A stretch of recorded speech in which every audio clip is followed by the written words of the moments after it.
देखो यार, अगर तुम लोग एईडब्ल्यू के हार्डकोर फैन हो तो ये वीडियो तुम्हारे लिए होने वाली गए, क्योंकि गाइस वार्नर मीडिया ने एईडब्ल्यू को कितने मिलियन डॉलर की डील दी गए, इसको लेकर बहुत ही बड़ा खुलासा हो चुका है। एईडब्ल्यू के शानदार डबल और नथिंग पेपरव्यू के बाद पेपरव्यू की स्टार रेटिंग सामने आ चुकी है। रिकोसेट के डब्ल्यूडब्ल्यूई कॉन्ट्रैक्ट एक्सपायर और एईडब्ल्यू में पॉसिबल डेब्यू को लेकर बैक स्टेज से बहुत ही बड़ी अपडेट आ चुकी है। तो गाइस वहीं डब्ल्यूडब्ल्यूई के प्रेसिडेंट निक खान को कल यहाँ पर एक इंडी रेसलिंग शो के ऊपर देखा गया है।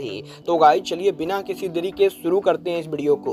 और सबसे पहले बात करेंगे डब्ल्यूडब्ल्यूई सुपरस्टार रिकोसेट की। बात करें अगर यहाँ पर रिकोसेट की तो गाइस ये बात तो हम सभी लोगों को मालूम है, रिकोसेट करीबन पिछले 5 साल से डब्ल्यूडब्ल्यूई के अंदर काम कर रहे गए और डब्ल्यूडब्ल्यूई में इतने लंबे टाइम तक काम करने के बाद भी डब्ल्यूडब्ल्यूई के अंदर रिकोसेट को कभी भी मेन इवेंटर वाला पुश नहीं मिला है। और यही रिसेंटली एईडब्ल्यू के सुपरस्टार विल ऑस्प्रे के इंटरव्यू में विल ऑस्प्रे के रिकोसेट के डब्ल्यूडब्ल्यूई को लीव करके एईडब्ल्यू के ज्वाइन करने को लेकर बात करने के बाद अब रिकोसेट के कॉन्ट्रैक्ट के एक्सपायर होने को लेकर फाइटफुल की तरफ से बहुत ही बड़ी अपडेट आ रही है। गाइस यहां पर फाइटफुल ने ये कंफर्म कर दिया है कि रिकोसेट के डब्ल्यूडब्ल्यूई का करंट कॉन्ट्रैक्ट इसी साल समर के अंदर ओवर होने वाला है। और गाइस समर 2024 में रिकोसेट के कॉन्ट्रैक्ट के ओवर होने के बाद अगर यहां पर रिकोसेट डब्ल्यूडब्ल्यूई के साथ न्यू कॉन्ट्रैक्ट साइन करते गए तो वो यहां पर डब्ल्यूडब्ल्यूई के साथ स्टे करेंगे। बट अगर यहां पर समर 2024 के अंदर रिकोसेट के कॉन्ट्रैक्ट के ओवर होने के बाद वो यहां पर डब्ल्यूडब्ल्यूई से साइन नहीं करते गए तो गाइस पॉसिबली सच में रिकोसेट एईडब्ल्यू को ज्वाइन कर सकते गए।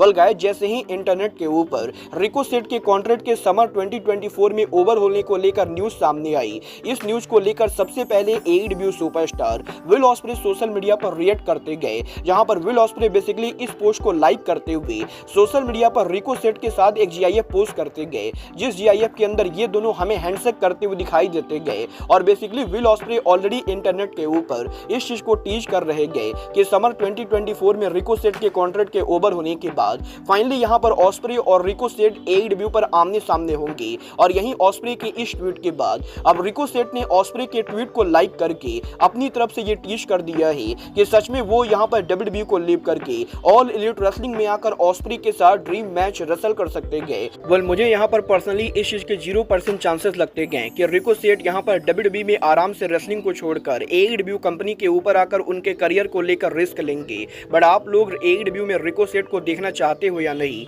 आप लोग मुझे कमेंट करके बताएंगे। बट गाइस चलिए फिलहाल आगे बढ़ते और बात करते हैं इंडिपेंडेंट रेसलर सुके बॉन की। वेल अगर आप लोग इंडी रेसलिंग को फॉलो नहीं करते हो तो मैं आपको बता दूं, हाल फिलहाल में अमेरिका के अंदर एक न्यू जोशी इंडी रेसलिंग कंपनी खोली गई, जिस कंपनी का नाम सुके बॉन रेसलिंग है। और बेसिकली ये यहाँ पर एक वुमेन रेसलिंग कंपनी है, जहाँ पर कल इस वुमेन रेसलिंग कंपनी के लेटेस्ट शो के ऊपर AEW superstar Rini pocket commentary कर रही थी। तो गाइस वहीं इस शो के ऊपर एनजेपीडब्ल्यू के आईडब्ल्यूजेपी वर्ल्ड चैंपियन जॉन मॉक्सली भी बैक स्टेज एरिया के ऊपर मौजूद थे।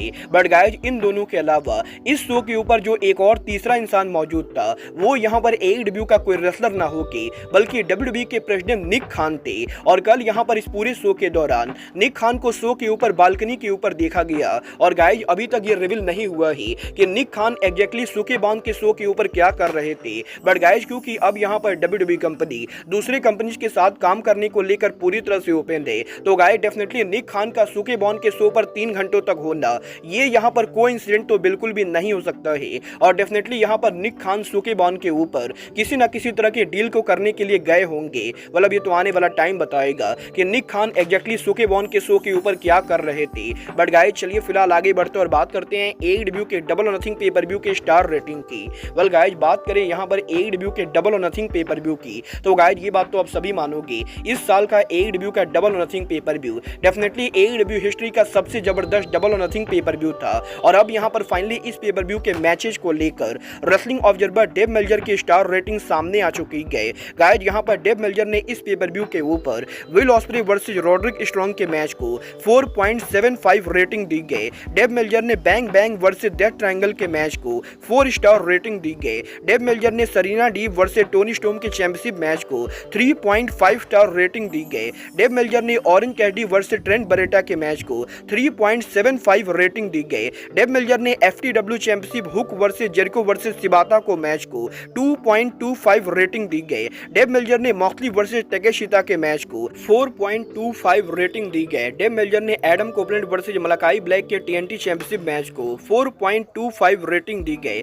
डेव मेल्जर ने मर्सिडीज मोन वर्सेस विलो नाइटिंगेल के मैच को 4.5 रेटिंग दी गई। डेव मेल्जर ने स्वर्व वर्सेस क्रिश्चियन केज के मैच को 4.25 रेटिंग दी गई। और फाइनली AEW के डबल नथिंग पे पर व्यू के मेन इवेंट एनार्की इन अरीना मैच को डेव मेल्जर ने 4.5 रेटिंग दी गई। और गाइस ये यहाँ पर लंबे टाइम के बाद AEW का कोई पहला पे पर व्यू बना है जिसके ऊपर किसी भी मैच को मेल्जर की तरफ से 5 स्टार रेटिंग नहीं मिली गई। वेल गाइस मुझे भी पर्सनली लगता है कि AEW के इस साल के डबल नथिंग पे पर व्यू के मेन इवेंट को छोड़कर बाकी कोई मैच भी 5 स्टार रेटिंग नहीं था। बट गाइस मेरे पर्सनल ओपिनियन के अंदर एनार्की इन अरीना मैच को 100% 5 स्टार रेटिंग मिलनी चाहिए थी। वेल आपको क्या लगता है AEW के डबल नथिंग पे पर व्यू पर एनार्की इन अरीना मैच को कितनी रेटिंग मिलनी चाहिए? आप लोग मुझे कमेंट करके बताइए। बट गाइस चलिए फिलहाल आगे बढ़ते और बात करते हैं AEW के टीवी डील की। वेल बात करें अगर यहाँ पर AEW के टीवी डील की तो गाइस अगर आप लोग एलीट मेनिया को रेगुलर फॉलो कर रहे हो तो आप लोग को ये मालूम होगा 3 दिन पहले मैंने इसी चैनल के ऊपर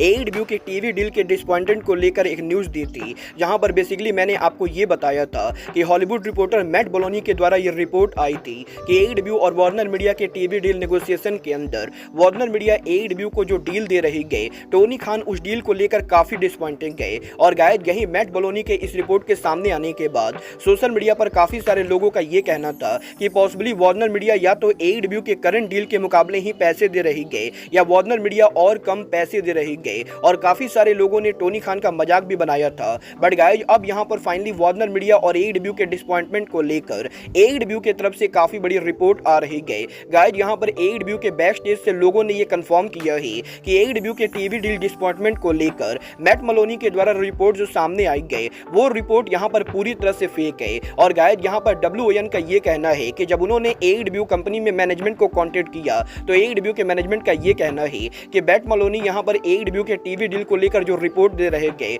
उस रिपोर्ट का टीवी डील के एक्चुअल नेगोशिएशन से दूर दूर तक कुछ भी लेना देना नहीं गए। और जहां तक बात रही टोनी खान की डिसअपॉइंटेड होने की तो टोनी खान यहां पर टीवी डील में पैसों को लेकर डिसअपॉइंटेड ना होकर बल्कि किसी और चीज को लेकर डिसअपॉइंटेड है। और गाइस यहां पर मैट मलोनी के इस रिपोर्ट के अंदर AEW कंपनी के टीवी डील को लेकर जो रिपोर्ट दी गई है उस रिपोर्ट को AEW के मैनेजमेंट ने यहां पर पूरी तरह से खारिज कर दिया है। और क्योंकि यहां पर मैट मलोनी WWE के प्रेसिडेंट निक खान के लिए लंबे टाइम तक काम कर चुके गए और वो यहां पर निक खान के करीबी दोस्त थे, तो गाइस इसीलिए AEW के फैंस का ये कहना है कि यहां पर निक खान और WWE के द्वारा जानबूझकर AEW के टीवी डील को लेकर गलत रूमर फैलाई जा रही है। वेल गाइस मुझे पर्सनली नहीं लगता है कि AEW के टीवी डील को लेकर WWE किसी तरह की कोई भी गलत न्यूज फैलाएगी। बट गाइस जहां तक बात रही AEW के टीवी डील के ऑफर की तो अब यहां पर AEW के टीवी डील के अंदर AEW को एग्जैक्टली वार्नर मीडिया क्या ऑफर कर रही है इसको लेकर काफी बड़ा खुलासा हो चुका है। गाइस यहां पर WON ने यह कंफर्म कर दिया है कि वार्नर मीडिया और AEW के टीवी डील के नेगोशिएशन के अंदर वार्नर मीडिया ने AEW कंपनी को जो सबसे पहला ऑफर दिया था वो ऑफर AEW के करंट टीवी डील के मुकाबले करीबन 1.5 गुना से ज्यादा था। और क्योंकि AEW कंपनी को करंटली टीवी डील में कोलिजन डायनामाइट और रैम्पेज केड के ईयरली बेसिस पर $70 मिलियन मिलते गए, तो इसीलिए वार्नर मीडिया 1.5x AEW को पहली बार ऑफर कर रही गए, जहां पर वार्नर मीडिया AEW को करीबन 110 मिलियन से 120 मिलियन के बीच में ऑफर कर रही गई। और यहीं वार्नर मीडिया के AEW को फर्स्ट ऑफर देने के बाद अब AEW ने भी वार्नर मीडिया को काउंटर दिया है, जहां पर AEW के काउंटर ऑफर के अंदर AEW वार्नर मीडिया से ये चाहती गए कि वार्नर मीडिया AEW को जो डील ऑफर कर रही गए उसी डील के अंदर वार्नर मीडिया 50% का इंक्रीमेंट करे, जिस हिसाब से AEW कंपनी वार्नर मीडिया की फर्स्ट ऑफर यानी करीबन 110 मिलियन के अंदर 50% का इंक्रीमेंट यानी करीबन 165 मिलियन डॉलर चाहती गए। और गाइस यहीं AEW के 165 मिलियन की डिमांड करने के बाद